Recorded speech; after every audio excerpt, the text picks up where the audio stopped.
இந்த உலகத்திலே இறைவனை மறுக்கக்கூடிய எல்லாம் இயற்கை தான் என்று தத்துவம் பேசிக் கொண்டிருக்கக்கூடியவர்களே, இந்த உலகத்துல நீ சுத்தி பாரு, என்ன நடந்துகிட்டு இருக்குன்னு பாரு, நான் எதையெல்லாம் நடத்திக்கிட்டு இருக்கேன்னு பாரு. சும்மா ஒரு ரூம்குள்ள உட்கார்ந்துகிட்டு அது இயற்கை இது இயற்கை, அது தன்னால வந்துச்சு இது தன்னால வந்துச்சுன்னா தன்னால வருமா? உலகத்துல ஒரு மனுஷனால தன்னாலே உருவாச்சு என்று ஒன்ன சொல்ல முடியுமா? ஒரு மைக் இருக்குது, இது தன்னால வந்துச்சுங்கன்னா தன்னால எப்படா வரும்? தன்னால அப்படியே இரும்பு வந்து உருகி அது ஒரு ஷேப்பாகி அதுக்கு மேல மேக்னெட் வச்சு எல்லா கனெக்ஷன் கொடுத்து மைக் வந்துருமா? தன்னால வந்துருமா? உலகத்துல தன்னால என்று உலகத்துல ஒண்ணுமே நடக்காது. எதுவுமே உலகத்துல தன்னால என்று இல்லாத போது உலகத்துல பயணிச்சு பாரு, நான் என்னென்னலாம் செஞ்சிருக்கேன் என்று பாரு. சில ஊர்களுக்கு சில இடங்களுக்கு போய் பார்க்கும் போது அப்படியே பிரமிப்பாக இருக்கிறது. இந்த மலைகளையும் அந்த காற்றுகளையும் மேகங்களையும் அல்லாஹ் எவ்வளவு பெரிய வல்லமை மிக்கவன், எவ்வளவு பெரிய ஆற்றல் படைத்தவன் என்பதையெல்லாம் பறைசாற்றக்கூடிய அளவுக்கு பல பயணங்கள் நமக்கு பல்வேறு விதமான செய்திகளை சொல்கிறது. அஸ்ஸலாமு அலைக்கும் வரஹ்மத்துல்லாஹி வபரகாத்துஹு. அளவற்ற அருளாளனும் நிகரில்லா பேரன்புடையனுமாகிய அந்த ஏக இறைவனை போற்றி புகழ்ந்தவனாக ஆரம்பம் செய்கின்றேன். இறைவனால் நம் மீது கடமையாக்கப்பட்ட ஜுமா எனும் வணக்கத்தை குறித்த நேரத்திலே நிறைவேற்ற வேண்டும் என்கிற நல்ல நோக்கத்தில் நாம் எல்லாம் இங்கே ஒன்றாக குழுமி இருக்கிறோம். கண்ணியத்திற்குரியவர்களே, மனிதனுடைய வாழ்க்கையில் பயணங்கள் என்பது மிக அத்தியாவசியமான அடிப்படையான ஒரு அம்சமாக இருக்கிறது. எப்படி மனிதன் வாழ்வதற்கு உணவு தேவையோ, உடை தேவையோ, இருப்பிடம் தேவையோ, அதுபோல அவனுடைய வாழ்க்கை நகருவதற்கு பயணங்கள் என்பது மிக அடிப்படையான ஒன்றாக இருக்கிறது. எந்த அளவுக்குன்னு சொன்னா, மனிதன் தன்னுடைய தேவைகளை நிறைவேற்றுவதற்காக சில நேரங்களில் நடக்கின்றான், சில நேரங்களில் ஓடுகிறான், சில நேரங்களில் வாகனங்களிலே செல்கிறான். இப்படி அவரவருடைய தேவைகளையும் சூழ்நிலைகளையும் அவசியங்களையும் கவனத்தில் கொண்டு அனைவருடைய வாழ்க்கையிலும் பயணங்கள் கண்டிப்பாக இருந்தே தீரும். அப்ப பயணத்தை பொறுத்தவரையிலும் மனித வாழ்க்கையில் மிக அடிப்படையான ஒரு அம்சமாக அது இருக்கின்ற காரணத்தினால் அல்லாஹ் ரப்புல் ஆலமீன் மனிதர்களுக்கு சட்டங்களை சொல்லும் போது கூட, இறைவனுக்கு நிறைவேற்ற வேண்டிய கடமைகளை பற்றி விவரிக்கும் போது கூட, பயணங்களிலே நீங்கள் இருக்கும்போது அந்த கடமையை எவ்வாறு நிறைவேற்ற வேண்டும், பயணங்களில் இருக்கும்போது இந்த கடமைகளை நீங்கள் செய்வதற்கான வரையறை என்ன என்பதையும் சேர்த்து அல்லாஹ் ரப்புல் ஆலமீன் தன்னுடைய திருமறையிலே சட்டம் சொல்லுகிறார். எந்த அளவிற்கு என்று சொன்னால், இறைவனால் கடமையாக்கப்பட்ட கடமைகளில் மிக முக்கியமான இடத்தை பெற்றிருப்பது தொழுகை. நபிகள் நாயகம் ஸல்லல்லாஹு அலைஹி வஸல்லம் அன்னவர்கள் இந்த தொழுகையினுடைய முக்கியத்துவத்தையும் இதனுடைய அவசியத்தையும் ரத்தின சுருக்கமாக அற்புதமாக நபிகளார் சொல்லி இருக்கிறார்கள். ஒரு சந்தர்ப்பத்தில் நபிகளார் சொன்னார்கள், அவ்வளு மா யுஹாஸபுல் அப்து அல் யௌம், நாளை மறுமையிலே ஒரு அடியான் விசாரிக்கப்படக்கூடிய கேள்விகளில் முதல் கேள்வி அஸ்ஸலாத், அதுதான் தொழுகை என்றார்கள். மறுமையிலே முஸ்லிம் இடத்திலே கேட்கப்படக்கூடிய கேள்வியில் பிரதானமான முதல் கேள்வியே தொழுகைதான். அப்படி என்றால் தொழுகை ஒரு முஸ்லிமுடைய வாழ்க்கையில் எத்தனை பேர் முக்கியத்துவத்தை பெற்றிருக்க வேண்டும் என்பதை நபிகள் நாயகம் ஸல்லல்லாஹு அலைஹி வஸல்லம் அவர்கள் சொல்லக்கூடிய இந்த செய்தி நமக்கு உணர்த்துகிறது. அல்லாஹ் ரப்புல் ஆலமீன் தன்னுடைய திருமறையிலே இந்த தொழுகையை பற்றி சொல்லுகிறான். இன்ன ஸலாத்த தன்ஹா அனில் ஃபஹ்ஷாய் வல் முன்கர், இந்த தொழுகை இருக்கிறதே இது மானக்கேடான அருவருக்கத்தக்க காரியங்களை விட்டு உங்களை தடுத்து நிறுத்தும் என்கிறார். தொழுவுங்க, தொழுதா நீங்க தீமையை விட்டு விலகி இருக்கலாம், தொழுதா நீங்க பாவத்தை விட்டு விலகி இருக்கலாம் என்று இறைவன் சொல்லவில்லை. தொழுகை மானக்கேடான அருவருக்கத்தக்க காரியங்களை விட்டு உங்களை தடுத்து நிறுத்தும் என்கிறார். இறைவன் சொன்னது போல ஒரு தொழுகை எப்படி அமைய வேண்டும் என்று நபிகள் நாயகம் ஸல்லல்லாஹு அலைஹி வஸல்லம் அவர்கள் காட்டி தந்தார்களோ அந்த வழிகாட்டுதலின் அடிப்படையில் உள்ளச்சத்தோடு இறைவனுடைய பயத்தோடு நம்முடைய தொழுகை முறை அமைந்திருக்குமேயானால் கண்டிப்பாக அது பாவங்களை விட்டு நம்மை தடுத்து நிறுத்தும். இந்த தொழுகையை எடுத்து சொல்ல வந்த நபிமார்களால் கூட மனிதர்கள் பாவம் செய்வதை விட்டு தடுத்து நிறுத்த முடியாது. சொல்லத்தான் முடியும், தீமை செய்யாதீங்க, பாவம் செய்யாதீங்க, வட்டிக்கு வாங்காதீங்க, விபச்சாரம் செய்யாதீங்க, மோசடி செய்யாதீங்க, அநியாயம் பண்ணாதீங்க, பொய் பேசாதீங்க என்று தீமை செய்ய வேண்டாம் என்று அறிவுரைத்தான் சொல்ல முடியும். செய்யாமல் தடுத்து நிறுத்த முடியுமா நபிமார்களால்? ஆனால் அல்லாஹ் சொல்கிறார், இந்த தொழுகையை சரியாக நீங்கள் தொழுவீர்களே ஆனால் அது உங்களை தீமை விட்டு தடுத்து நிறுத்தும் என்று இறைவன் சொல்கிறார். அப்படி என்றால் ஒரு முஸ்லிமுடைய வாழ்க்கையில் தொழுகை வேறு முஸ்லிம் வேறு என்று பிரித்து பார்க்கவே முடியாது. முஸ்லிமுடைய வாழ்க்கையில இரண்டர கலந்த ஒரு அம்சமாக தொழுகை இருக்க வேண்டும் என்பதை இன்னும் திருமறையிலே பல இடங்களில் இறைவன் பேசுகிறான். ஆனால் இங்கே கவனிக்க வேண்டிய விஷயம் என்ன? இத்தனை பெரும் முக்கியத்துவம் வாய்ந்த, இத்தனை பெரும் அவசியமாக இருக்கக்கூடிய தொழுகையை பற்றி சொல்லும் போது கூட, அதனுடைய சட்டத்திட்டங்களை பேசும்போது கூட,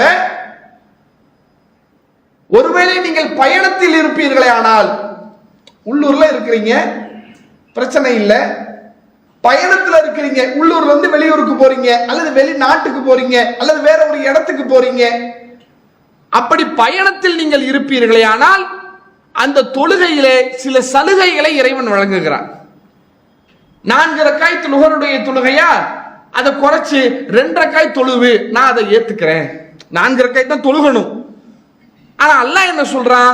பயணத்துல நீங்க இருக்கிறீங்களா, 4 வேணா 2 தொழுதுக்கங்க, உங்களுடைய அந்த 2 ரக்காயத்தை 4 ரக்காயத்தாவே நான் ஏத்துக்கிறேன். ஏன்? பயணத்தில் இருப்பதால் சலுகை. லொஹர தொழுதாச்சு, அடுத்த அசர தொழுகணும், நீ பயணத்துல இருக்கிற, அதனால ஒரே நேரத்துல 2 தொழுகையும் சேர்த்து தொழுதுக்க. 2 ரக்காயத்து லொஹர் தொழுவு, 2 ரக்காயத்து அசர் தொழுவு, 2ஐயும் சேர்த்து 2 ரக்காயத்து தொழுது சலாம் கொடுத்து முடிச்சாச்சா, திரும்பி எழுந்து இகாமத் சொல்லி மறுபடியும் அடுத்த 2 ரக்காயத்து ஒரே நேரத்துல 2 வக்து தொழுகையும் சேர்த்து தொழுதுக்க. அதை நீ தொழுத மாதிரியே நான் கணக்கில் எடுத்துக்கிறேன். ஏன்? நீ பயணத்தில் இருப்பதால். ஆனா அல்லாஹ் என்ன சொல்லல, நீ பயணத்துல இருந்தாலும் சரி, எப்படி இருந்தாலும் சரி 4 ரக்காயத் தொழுதே ஆகும் என்று சொல்லல. ஏன்? பயணத்தில் பல்வேறு விதமான சிரமங்கள் ஏற்படும், நெருக்கடிகள் ஏற்படும். பயணம் இல்லாமல் மனிதனுடைய வாழ்க்கை இருக்கவே செய்யாது. எனவே பயணத்தில் இருக்கும் போது அவன் அந்த கடமையை விடுபடாமல் இருப்பதற்காக அந்த கடமையில் சில சலுகையை அல்லாஹ் தருகிறான். தொழுகையில மட்டுமல்ல, நோன்பு எத்தனை பெரும் பாக்கியம் நிறைந்த, எத்தனை பெரும் நன்மைகளை அள்ளி தரக்கூடிய, படைத்த இறைவனுடைய பாவ மன்னிப்பை பூரணமாக வழங்கக்கூடிய அற்புதமான மாதம். அந்த மாதத்தை பற்றி, அதனுடைய சிறப்பை பற்றி, நீங்கள் ஏன் நோன்பு நோக்க வேண்டும் என்ற காரணத்தை பற்றி இறைவன் பேசிக்கொண்டு வரும்போதே அந்த இடத்திலும் நீங்கள் பயணத்தில் இருந்தால் இந்த நோன்பில் உங்களுக்கு சலுகை இருக்கிறது என்று இறைவன் சொல்கிறான். இறைவன் சொல்கிறான், ஷஹ்ரு ரமலான் அல்லதி உன்சில ஃபீஹில் குர்ஆன் ஹுதல் லின்னாஸி வ பையினாத்தின் மினல் ஹுதா வல் ஃபுர்கான். ஷஹ்ரு ரமலான், இந்த ரமலானுடைய மாதம் இருக்கிறதே, அல்லதி உன்சில ஃபீஹில் குர்ஆன், அதில்தான் திருமறை குர்ஆன் இறக்கி அருளப்பட்டது. ஹுதல் லின்னாஸி வ பையினாத்தின் மினல் ஹுதா வல் ஃபுர்கான், மனிதர்களுக்கு நேர்வழியையும் நன்மை தீமையையும் தெளிவுபடுத்தக்கூடிய இந்த திருமறை குர்ஆன் அந்த ரமலானுடைய மாதத்தில் தான் இறக்கி அருளப்பட்டது. ஃபமன் ஷஹீத மின்கும் ஷஹர், உங்களில் யார் அந்த மாதத்தை அடைகிறாரோ ஃபல் யஸ்முஹு, அவர் அந்த மாதத்தில் நோன்பு நோற்றுக் கொள்ளட்டும். ஒமன் கான மரீலன் அவலா சஃபரின், யார் நோயாளியாகவோ அல்லது பயணத்தில் இருக்கிறாரோ ஃபஇத்தத்து மின் அய்யாமின் உஹர், அவர் மற்ற நாட்களில் அந்த நோன்பை கணக்கிட்டு நோற்றுக் கொள்ளட்டும். நீங்க பயணத்துல இருக்கிறீங்களா, நோன்பு வைக்க வேண்டிய கட்டாயம் இல்லை, நோன்பை விட்டுருங்க. விட்டுட்டு மத்த மாசத்துல வச்சுக்கங்க. பயணத்திலேயே உங்களுக்கு ஆல்ரெடி சிரமம் இருக்கும், கஷ்டம் இருக்கும். அதனால பயணத்தில் இருக்கும் போது நீங்கள் நோன்பு வைக்க வேண்டிய அவசியம் இல்லை. அதை விட்டுவிட்டு மற்ற நாட்களில் அதை கணக்கிட்டு வைத்துக் கொள்ளுங்கள் என்று இஸ்லாத்தினுடைய கடமைகளில் மிக முக்கியமான கடமையாக இருக்கக்கூடிய நோன்பை பற்றி சொல்லும் போது அங்கேயும் பயணிகளை கவனித்து சட்டம் சொல்கிறான். இப்ப பயணத்துல இருக்கிறோம், தொழுகையினுடைய நேரம் வந்துருச்சு, ஒழு செய்யணும், தண்ணி வேணும்ல. அப்ப தண்ணியை தேடி நீங்கள் தவிப்பீர்கள். எல்லா இடங்களிலும் தண்ணி கிடைக்குமா என்று சொல்ல முடியாது. அது மாதிரியான ஒரு சூழல் ஏற்படும் போது தண்ணீர் கிடைக்கவில்லையா, ஃபதயம்மமு ஸஈதன் தய்யிபா, தூய்மையான மண்ணை கொண்டு நீங்கள் தயமம் செய்து கொள்ளுங்கள். தயமம்ங்கிற சட்டத்தையே பயணத்தை அடிப்படையாக வைத்து இறைவன் பேசுகிறான். நீங்க நோயாளியா இருக்கிறீங்க அல்லது பயணத்துல இருக்கிறீங்கன்னு சொன்னா, நீங்க தண்ணி கிடைக்காத நேரத்துல நீங்கள் பயனாளியாக இருக்கிற காரணத்தினால தயமம் செய்து உங்களுடைய ஒழுவை நீங்கள் பூர்த்தி செய்து கொள்ளுங்கள் என்று இறைவன் சொல்லி காட்டுகிறான்.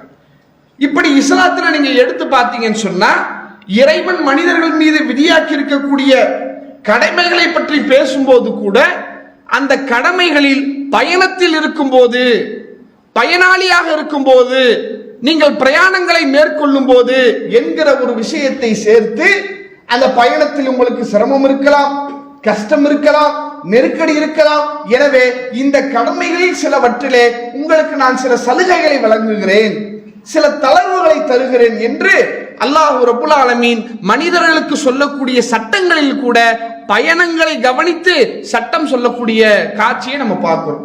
இப்படி மனித வாழ்க்கையில் பயணம் என்பது ஒரு அடிப்படையான அத்தியாவசியமான விஷயமாக இருக்குது. இதை இன்னும் ஒரு படி மேலே சென்று நாம சொல்வதாக இருந்தால், திருமறை குர்ஆனை நீங்க எடுத்து பார்த்தீங்கன்னு சொன்னா அல்லாஹ் ரப்புல் ஆலமீன் பயணம் செய்யுங்கன்னே சொல்றான். பயணம் பண்ணி போய் பாரு. ஒரு இடத்துல அல்லாஹ் பேசுகிறான், சீரு ஃபில் அர்ல் ஃபன்னுர் கைஃப கான ஆகிபத்துல் முகத்திபீன். இந்த உலகத்தில் நீங்கள் பயணம் செய்து பொய்யர்களுடைய முடிவு எவ்வாறு ஆனது என்று நீங்கள் பார்க்க வேண்டாமா? உலகத்தில் அநியாயம் பண்ணவன், அக்கிரமம் பண்ணவன், அவனுடைய கடைசி அழிவு எப்படி இருந்தது என்பதை பார்ப்பதற்காகவே நீங்கள் பயணம் செய்யுங்கள். அந்த பயணம் உங்களுக்கு இறையச்சத்தை ஏற்படுத்தும், படைத்த இறைவனுடைய ஆற்றலை உங்களுக்கு புரிய வைக்கும் என்று பயணத்தின் மூலமாக படைத்த இறைவனுடைய பயம் நமக்கு வரும் என்று ஒரு இடத்துல சொல்றான்.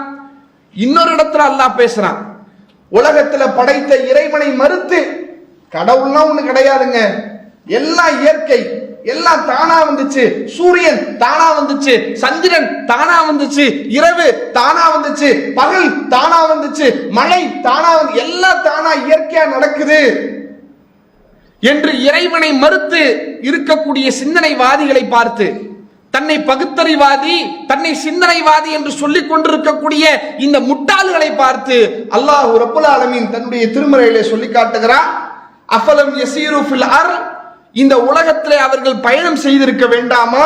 ஃபதக்குனு லஹும் குலூபுன் யல்கிலுன பிஹா, அப்படி ஒருவேளை அவர்கள் பயணம் செய்திருப்பார்களேயானால் அவர்கள் சிந்திக்கக்கூடிய மூளையை, சிந்திக்கக்கூடிய உள்ளத்தை அவர்கள் பெற்றிருப்பார்கள். அவ் ஆதானுன் யஸ்மவுன பிஹா, அந்த பயணத்திலே சரியானவற்றை கேட்கக்கூடிய செவிகளை அவர்கள் பெற்றிருப்பார்கள். ஃபைன்னஹா லா தஅமல் அப்சார், அவர்களுடைய பார்வைகளிலே ஊனம் இல்லை, அவருடைய பார்வையிலே குருட்டுத்தன்மை இல்லை. வலாக்கின் தஅமல் குலூபுல்லதி ஃபில் சுதூர், என்றாலும் அவருடைய உள்ளங்கள் தான் ஊனமாக இருக்கிறது, அவருடைய உள்ளங்கள் தான் குருடாகி இருக்கிறது, சிந்திப்பதை விட்டு அவர்களின் உள்ளங்களே குருடாகி இருக்கிறது என்று அல்லாஹ் ரப்புல் ஆலமீன் சொல்லி காட்டுகிறார். இந்த உலகத்திலே இறைவனை மறுக்கக்கூடிய, எல்லாம் இயற்கை தான் என்று தத்துவம் பேசிக் கொண்டிருக்கக்கூடியவர்களே, இந்த உலகத்துல நீ சுத்தி பாரு, என்ன நடந்துகிட்டு இருக்குன்னு பாரு, நான் எதையெல்லாம் நடத்திக்கிட்டு இருக்கேன்னு பாரு. சும்மா ஒரு ரூம்குள்ள உட்கார்ந்துகிட்டு அது இயற்கை, இது இயற்கை, அது தன்னால வந்துச்சு, இது தன்னால வந்துச்சுன்னா தன்னால வருமா? உலகத்துல ஒரு மனுஷனால தன்னாலே உருவாச்சு என்று ஒன்ன சொல்ல முடியுமா? ஒரு மைக் இருக்குது, இது தன்னால வந்துச்சுங்கன்னா தன்னால எப்படிடா வரும்? தன்னால அப்படியே இரும்பு வந்து உருகி அது ஒரு ஷேப்பாகி அதுக்கு மேல மேக்னெட் வச்சு எல்லா கனெக்ஷன் கொடுத்து மைக் வந்துருமா? தன்னால வந்துருமா? உலகத்துல தன்னால என்று உலகத்துல ஒண்ணுமே நடக்காது. எதுவுமே உலகத்துல தன்னால என்று இல்லாத போது உலகத்துல பயணிச்சு பாரு, நான் என்னென்னலாம் செஞ்சிருக்கேன் என்று பாரு. சில ஊர்களுக்கு, சில இடங்களுக்கு போய் பார்க்கும்போது அப்படியே பிரமிப்பாக இருக்கிறது. இந்த மலைகளையும் அந்த காற்றுகளையும் மேகங்களை அல்லாஹ் எவ்வளவு பெரிய வல்லமை மிக்கவன், எவ்வளவு பெரிய ஆற்றல் படைத்தவன் என்பதையெல்லாம் பறைசாற்றக்கூடிய அளவுக்கு பல பயணங்கள் நமக்கு பல்வேறு விதமான செய்திகளை சொல்கிறது. யாரெல்லாம் இந்த விஷயங்களை சிந்திக்காமல், படைத்த இறைவனை பற்றி யோசிக்காமல், அவனுடைய ஆற்றல் என்ன என்பதை முழுமையாக விளங்காமல் இருக்கிறார்களோ அவர்கள் தான் இந்த உலகத்திலே கேவலமானவர்கள் என்றும் நாளை மறுமையிலே இழிவடைவார்கள் என்றும் இறைவன் பேசுகிறான். ஒரு இடத்துல அல்லாஹ் சொல்கிறான், வலக்கத் தரஅனா லி ஜஹன்னம கஸீரன் மினல் ஜின்னி வல் இன்ஸ், மனிதர்களிலும் ஜின்களிலும் அதிகமான நபர்களை நரகத்திற்கு நாம் படைத்திருக்கிறோம். அவர்கள் நரகம் சென்றதற்கான காரணம் என்ன தெரியுமா? லஹும் குலூபுன் லா யஃப்கஹூன பிஹா, அவர்களுக்கு உள்ளங்கள் உண்டு, அதை கொண்டு அவர்கள் சிந்திப்பது கிடையாது. வலகும் ஐனுன் லா யுப்சிருன பிஹா, அவர்களுக்கு கண்கள் உண்டு, அதை கொண்டு பார்ப்பது கிடையாது. வலகும் ஆதானுன் லா யஸ்மஊன பிஹா, அவர்களுக்கு செவிகள் உண்டு, அதை கொண்டு கேட்பது கிடையாது. உலாயிக்க கலனாம், இவர்கள் எல்லாம் கால்நடைகளை போன்றவர்கள். பல் ஹும் அலல்லு, கால்நடையை சொல்லி கால்நடையை நான் கேவலமாக்க விரும்பல, இவர்கள் கால்நடையை விட கேவலமானவர்கள். உனக்கு சிந்திக்கக்கூடிய அறிவை கொடுத்து, பார்க்கக்கூடிய கண்ணை கொடுத்து, கேட்கக்கூடிய இவ்வளத்தையும் கொடுத்து நீ சிந்திக்க மாட்ட, எல்லாம் இயற்கைனா உன்னை விட முட்டாள் உலகத்தில் யார் இருப்பா? ஒரு மிருகத்தை விட நீ கேவலமானவனாச்சே. ஏன் அந்த மிருகத்துக்கு அது இல்லை, அதனால அது சிந்திக்கல, உனக்கு கொடுத்து நீ சிந்திக்கிறனா நீ அதை விட கேவலமானவன் தானே என்று இறைவனை சிந்திக்க தவறியவர்கள் இந்த உலகத்தில் கேவலப்படுவார்கள், நாளை மறுமையிலும் அவர்களுக்கு கேவலம் ஏற்படும் என்பதை இறைவன் சொல்லுவதை போல, இந்த உலகத்தில் நீங்கள் பயணத்தை மேற்கொள்ளும் போது அல்லது நீங்க பயணத்தில் இருக்கும்போது இதையெல்லாம் யோசிச்சுப்பா, இதெல்லாம் இப்படி நடக்குது. ஒரு ஊர்ல இருந்து இன்னொரு ஊருக்கு போறோம், போகக்கூடிய வழியில எத்தனையோ காட்சிகளை பார்க்கும். அதை பார்க்கும் போது படைத்த இறைவனை நீங்கள் சிந்திக்க வேண்டும், இறைவனுடைய நினைவு உங்களுக்கு மேலோங்க வேண்டும் என்று அல்லாஹ் ரப்புல் ஆலமீன் இந்த பயணத்தின் மூலமாக படைத்த இறைவனை நீங்கள் நினைக்கக்கூடிய ஒரு சூழலும் இருக்கிறது என்றும் இறைவன் சொல்லி காட்டுகிறான். இப்படி இவ்வளவு விஷயங்கள் பயணம் தொடர்பாக பேசப்பட்டிருந்தாலும் இந்த பயணத்தின் மூலமாக நாம பெற வேண்டிய சில படிப்பினைகளும் இருக்கு. அதுல முதலாவதாக, நம்முடைய வாழ்க்கையில் நம்மளும் தனிப்பட்ட முறையில் பயணங்கள் செய்யறோம், வெளியூருக்கு போறோம் வரோம், நம்முடைய தொழில் சார்ந்து அல்லது உறவினர்களை சந்திப்பது சார்ந்து அல்லது வேற ஏதோ ஒரு தேவைக்காகவது அல்லது எதுவுமே இல்லை சும்மா ஒரு டூருக்காக, ஒரு ஜாலிக்காக, ஒரு மைண்ட் ரிலாக்ஸுக்காக வெளியூருக்கு போறேன் என்று கூட நம்ம என்ன செய்யறோம், நம்முடைய வாழ்க்கையில பயணங்களை மேற்கொள்றோம். இப்படி பயணங்களை மேற்கொள்ளும் போது நாம முக்கியமான 3 விஷயங்களை கவனிக்கணும் இல்லையா? ஒரு பயணத்துல நம்ம இருக்கிறோம்னு சொன்னா அந்த பயணத்தில் பெரும்பாலான மனிதர்கள் கவனிக்கக்கூடிய 3 விஷயங்கள் இருக்குது. ஒன்று, குறித்த நேரத்தில் அந்த இடத்துக்கு நம்மளால போக முடியுமா? இப்ப இங்க இருந்து ஒருத்தர் டெல்லிக்கு போகணும், சரியா? தூரம் ஜாஸ்தி. டெல்லிக்கு என்கிட்ட இருக்கிற பைக்கை வச்சுக்கிட்டு நாளைக்கு காலையில கூட நான் போக முடியுமா? வாய்ப்பில்லை. காரை வச்சு போக முடியுமா? அதுவும் வாய்ப்பில்லை. சரி, ட்ரெயின்ல போனாவது நாளைக்கு காலையில போய் சேர முடியுமா? முடியாது, அதுவும் கஷ்டம்தான். அப்ப இங்க இருந்து நம்ம டெல்லிக்கு போகணும், அது நாளைக்கு காலையில போகணும்.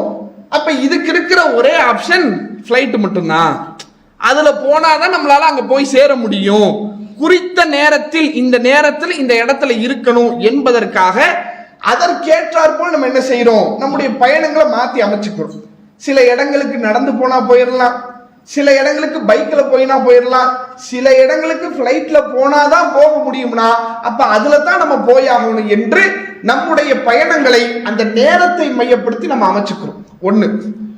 ரெண்டாவது, நம்முடைய பொருளாதாரம். என்னதான் பிளைட்ல இருந்தாலும் ரொம்ப ஒரு ஹை கிளாஸ் லெவல்ல நம்மளால போக முடியுமா? இங்க இருந்து திருச்சிக்கு போகணும், திருச்சிக்கு போறதுக்கு பல வழிகள் இருக்குது.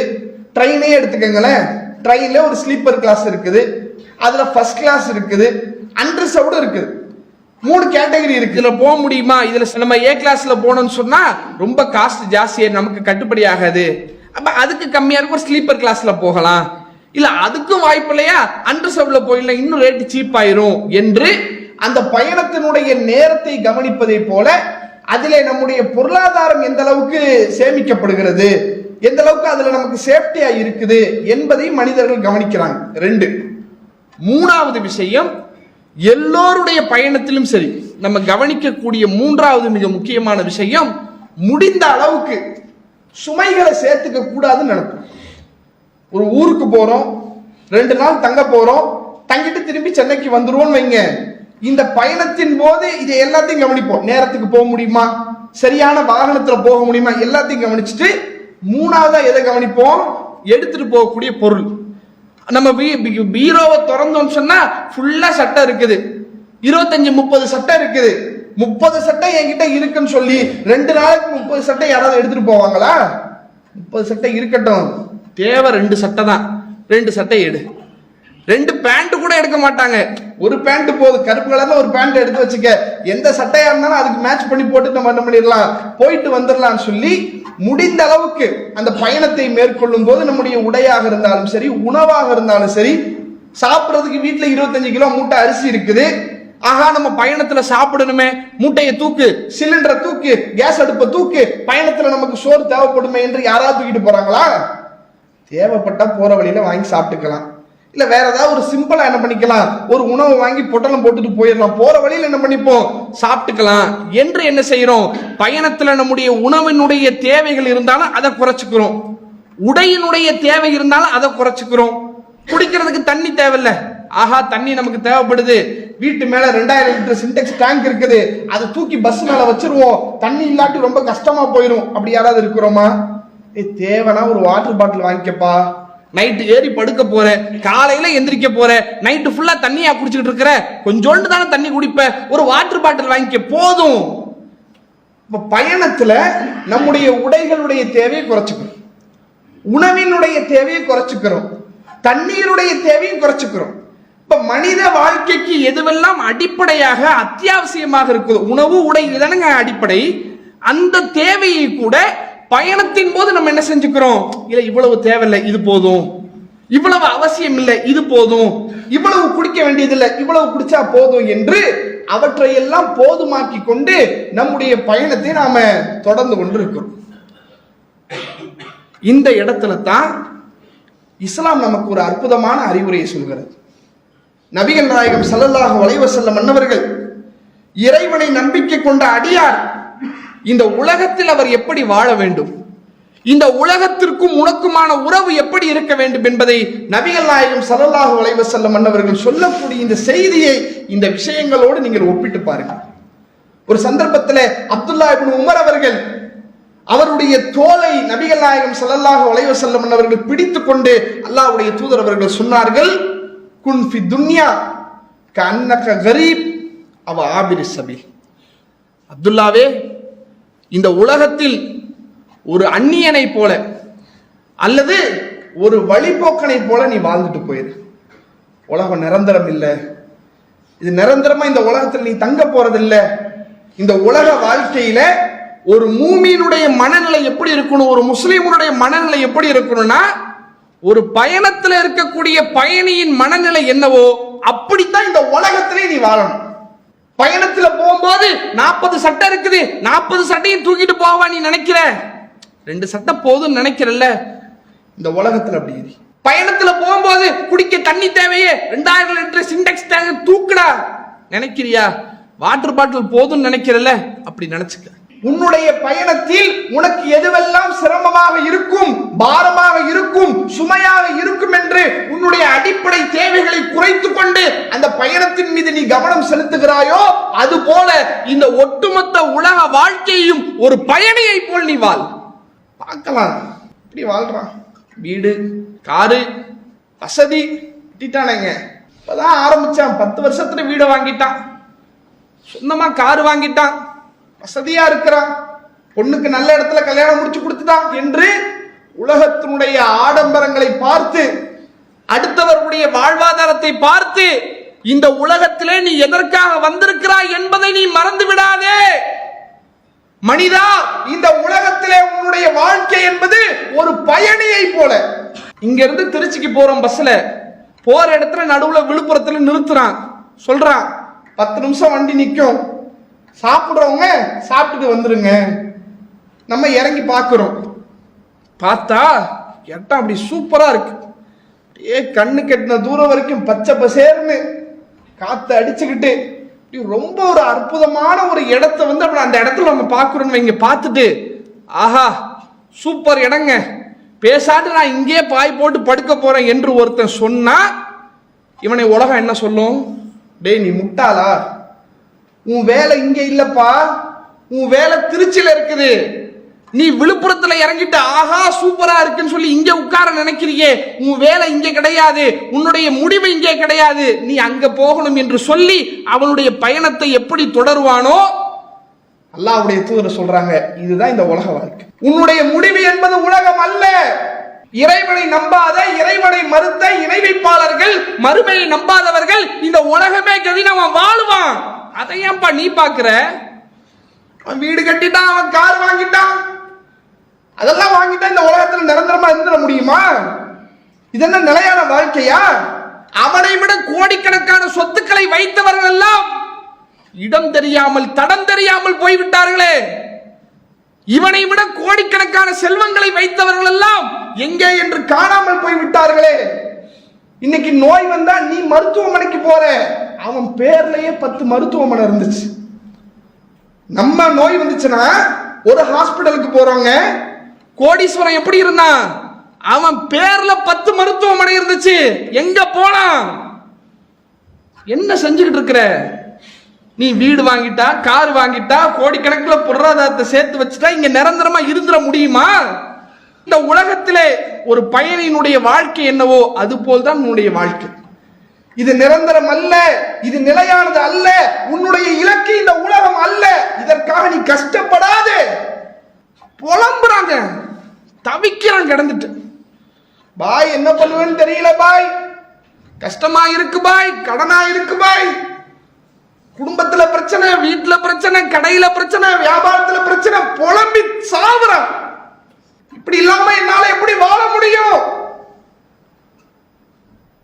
இஸ்லாம் சொல்லுது, ஏன் இவ்வளவு கஷ்டப்படுற, ஏன் இவ்வளவு சிரமப்பட்டுக்கிற, உன்னை நீ ஏன் கஷ்டப்படுத்திக்கிற? இதெல்லாம் அவசியமா? ஒண்ணு வேணாங்க. சாதாரண ஒரு உதாரணத்தை சொல்றேன் பாருங்க. சென்னையில இருக்கக்கூடிய பெரும்பாலான மக்களுடைய கனவு என்ன தெரியுமா? ஒரு வீடு வாங்கிடணும், நமக்கு சொந்தமா ஒரு வீடு கட்டிடணும். கனவு நல்ல கனவு தான், ஹலாலான கனவு தான், மார்க்கத்தில் அனுமதி இருக்கு, பிரச்சனை இல்லை. அந்த வீடு கட்ட வேண்டும் என்ற ஆசையும் அடைஞ்ச வழி இருக்கு பாருங்க.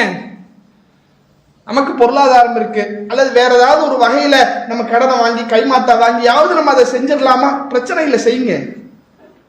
இவன் என்ன செய்யறான்? வீடு கட்டணும்னு ஆசை பார்க்கறான். சுத்தி எல்லாரும் வீடு வாங்கிட்டான், என் சொந்தக்காரன் வாங்கிட்டான், என் தம்பி வாங்கிட்டான், என் தங்கச்சி வாங்கிட்டான். இப்ப நான் மட்டும் வாங்காட்டி எனக்கு பெரிய கௌரவ குறைச்சலா போயிருமே, என்ன செய்யறது? கையில பார்த்தா காசும் இல்ல, வைக்கிறதுக்கு நகையும் இல்ல, எதுவுமே இல்லை, என்ன செய்யறது? என்ன செய்ய முடியும்? பேங்க்ல போய் லோன் வாங்கிக்கிறோம். கையில 10 லட்ச ரூபா இருக்கு, வீடு கட்ட 50 லட்ச ரூபா தேவை, பேங்க்ல போய் லோன் வாங்கி லோனை வாங்கி வீட்டை கட்டுறான். நடந்த நிகழ்வை சொல்றேங்க, கதையோ கற்பனையோ மிகைப்படுத்தி சொல்லல, நடக்கிற நிகழ்வை சொல்றேன். வாங்கி வீட்டை கட்டியாச்சு, 6 மாசம் ஆச்சு. இஎம்ஐ பேங்க்ல லோன் கொடுத்தவன் வட்டி கேட்கிறேன், எங்க காசு எங்க, பணம் எங்க, வட்டி காசு எங்க? இந்தா தந்துடுறேன், அந்தா தந்துடுறேன், அந்தா தந்துடுறேன். 6 மாசத்துக்கு மேல தாக்கு பிடிக்க முடியல. ஊரை சுத்தி கடன் வாங்கியாச்சு, பேங்க்ல வட்டிக்கு வாங்கியாச்சு. கடனையும் அடைக்க முடியாம, வட்டியும் கொடுக்க முடியாம, எந்த வீட்டை கட்ட வேண்டும் என்று ஆசைப்பட்டு உலகத்துல போராடினானோ அந்த வீட்டை வித்து தெருவுக்கு வந்தவர்கள் எத்தனை பேர் தெரியுமா? புலம்புறாங்க. அவன் கதையா சொல்லிக்கிட்டு இருக்கேன், கண் கூட நடந்துகிட்டு இருக்கு. நம்ம கூட இருக்கிறவங்க, பழகிறவங்க, அவன் படக்கூடிய கஷ்டத்தை போய் பாருங்க. இது மாதிரியான காட்சிகளை இந்த உலகத்துல பார்த்துக்கிட்டு இருக்கிறோமே. இஸ்லாம் அதைத்தான் சொல்லு, கஷ்டமாய்க்காத உலகத்துல. ஒரு பயணிக்கு என்ன தேவையோ அது மாதிரி இந்த உலகத்துல வாழுப்பா. நீயே தேவையில்லாத சுமைகளையே ஏத்திக்கிற, சிரமங்களையே ஏத்திக்கிற. வீடு வாங்கணும்னு ஆசை, நல்ல ஆசைதான். அதுக்கு நீ கடன் வாங்குறியே, அந்த கடனை அடைக்க முடியாம நீ இறந்துட்டா அந்த நிலைமை என்னவாகும்? உலகத்திலையும் கஷ்டம், மறுமையிலையும் கஷ்டம். இதெல்லாம் நீ யோசிக்க வேணாமா? இதெல்லாம் நீ சிந்திக்க வேணாமா? ஆசை இருக்குது சரிதான், அதை அடைவதற்கான வழி என்ன என்று புரியாமல் மனிதன் இன்றைக்கு தன்னுடைய வாழ்க்கையை நாசமாக்கிட்டு இருக்கிறாங்க. இப்படி கடனை உடனே வாங்கி அந்த வீட்டை கட்டி அதில் படுத்தா அவனுக்கு நிம்மதியா தூக்கம் வருமா? தேதி பிறந்துருச்சு, 1ஆம் தேதி ஆயிடுச்சு, 10ஆம் தேதி ஆயிடுச்சு, கடன்காரன் வருவானே, அவன் வந்து கேட்பானே, தூக்கம் வராது, நிம்மதியா வாழ முடியாது. அப்படிப்பட்ட ஒரு நெருக்கடியான வாழ்க்கை உனக்கு தேவையா? சாதாரணமா இருந்துக்க. நபிகள் நாயகம் ஸல்லல்லாஹு அலைஹி வஸல்லம் அவர்கள் இந்த உலகத்தில் எப்படி வாழ்ந்தார்கள்? ஒரு சந்தர்ப்பத்தில் அல்லாஹ்வுடைய தூதர் அவர்கள் படுத்திருக்கிறார். ஒரு வல்லரசு நாட்டினுடைய ஜனாதிபதி நபிகள் நாயகம் ஸல்லல்லாஹு அலைஹி வஸல்லம் அவர்கள் படுத்திருக்கிறார்கள். அவரை சந்திப்பதற்காக தோழர்கள் வருகிறார்கள். வந்து பார்க்கிறாங்க, நபிகளாருடைய முதுகிலே ஈச்சமர நார் அப்படியே அந்த அச்சு நபிகளாருடைய முதுகில் பதிந்திருக்கிறது. அதை பார்த்த உடனே சஹாபாக்களுக்கு நெஞ்சு பொறுக்கல. அல்லாஹ்வுடைய தூதர் அவங்க ஒரு கைத்து கட்டில படுத்து நபிகளாருடைய முதுகலிலே இப்படி அச்சு விழுந்திருக்குதே என்று பார்த்து தோழர்களுடைய உள்ளமெல்லாம் வருத்தத்திலே பொதுங்கும் போது நபிகள் நாயகம் ஸல்லல்லாஹு அலைஹி வஸல்லம் அவர்கள் சொல்றாங்க, என்ன பிரச்சனை, ஏன் கவலைப்படுறீங்க? சஹாபாக்கள் கேட்கிறாங்க, அல்லாஹ்வுடைய தூதரே, ஒரு விரிப்பை கொண்டு வந்து தரட்டுமா? வெறும் உடம்பா படுக்கிறீங்களே, இது மேல போடுறதுக்கு ஒரு சாதாரண விரிப்பை கொண்டு வந்து தரட்டுமா? அல்லாஹ்வுடைய தூதர் அவங்க சொன்னாங்க, எதுக்குப்பா அதெல்லாம்? இந்த உலகத்துக்கும் எனக்கு என்ன தொடர்பு இருக்குது? ஒரு பிரயாணி சுப்ஹானல்லாஹ் சொன்னாங்களேங்க அல்லாஹ்வுடைய தூதர் அவங்க, உலகத்துல ஒரு பிரயாணியை போல நீ வாழுன்னு சொல்லிட்டு ரசூலுல்லாஹ் அரண்மனையில உட்கார்ந்திருக்கல, நீ கஷ்டப்பட்டு உலகத்துல வாழுப்பான்னு சொல்லிட்டு நபிகளார் சொகுசு அனுபவிக்கல. சொன்ன ரசூலுல்லாஹ் எப்படி வாழ்றாங்க? ஒரு துடியில நபிகளார் அவர்கள் அது கூட எனக்கு வேண்டாம் என்று சொல்லிட்டு நபிகளார் சொல்றாங்க, இந்த உலகத்துக்கு எனக்கு என்ன சம்பந்தம்? ஒரு பயணத்துல ஒரு மரத்தின் கீழே ஓய்வெடுக்கிறோம், ஓய்வெடுத்த பிறகு அந்த மரத்தை விட்டு நம்ம நகர்ந்து போறோமே, அதுதானே இந்த உலக வாழ்க்கை, அப்படித்தானே நான் வாழ்ந்துகிட்டு இருக்கிறேன், எனக்கு இதுவே போதும் என்று அல்லாஹ்வுடைய தூதரவர்கள் வாழ்ந்த வாழ்க்கையை பார்க்கிறோம். ஆச்சரியமாக இருக்கிறது. அப்ப நம்முடைய உலக வாழ்வில நமக்கு எது தேவை? ஒரு பயணியை போல நபிகளார் நம்மை வாழ சொல்கிறார்கள் என்றால், இந்த பயணத்துல நமக்கு எது தேவை என்று நாம் முடிவெடுப்பதை போல இந்த உலக வாழ்க்கையில் நமக்கு எது தேவை? சொல்லுவான், வீடு இல்லாட்டி மதிப்பானா, கார் இல்லாட்டி மதிப்பானா, வசதி இல்லாட்டி சொந்தக்காரன் மதிப்பானா? எவனும் மதிக்க தேவையில்லை. அவன் மதிக்கிறதுனால எனக்கு என்ன வரப்போகுது? 10 பைசாக்கு பிரயோஜனம் கிடையாதுங்க. அவன் என்ன பேசுவான், எவன் என்னவோ பேசிட்டு போட்டும், மறுமையில அல்லாஹ்விடத்துல நான் தானே பேசி ஆகணும், அல்லாஹ் கிட்ட நான் தானே பதில் சொல்லி ஆகணும். எனக்கா இவன் வந்து பேசுவானா? எனக்கா இவன் வந்து பதில் சொல்லுவானா? அப்ப அதையெல்லாம் நம்முடைய உள்ளத்திலே ஆழமாக பதித்து கொண்டு அதற்கேற்றாற் போல் நம்முடைய வாழ்வை நாம் கட்டமைக்க வேண்டும். அதுதான் நாளை மறுமையினுடைய வெற்றிக்கான வழியாக இருக்கும் என்று சொல்லி அல்லாஹு அக்பர், அல்லாஹு அக்பர்.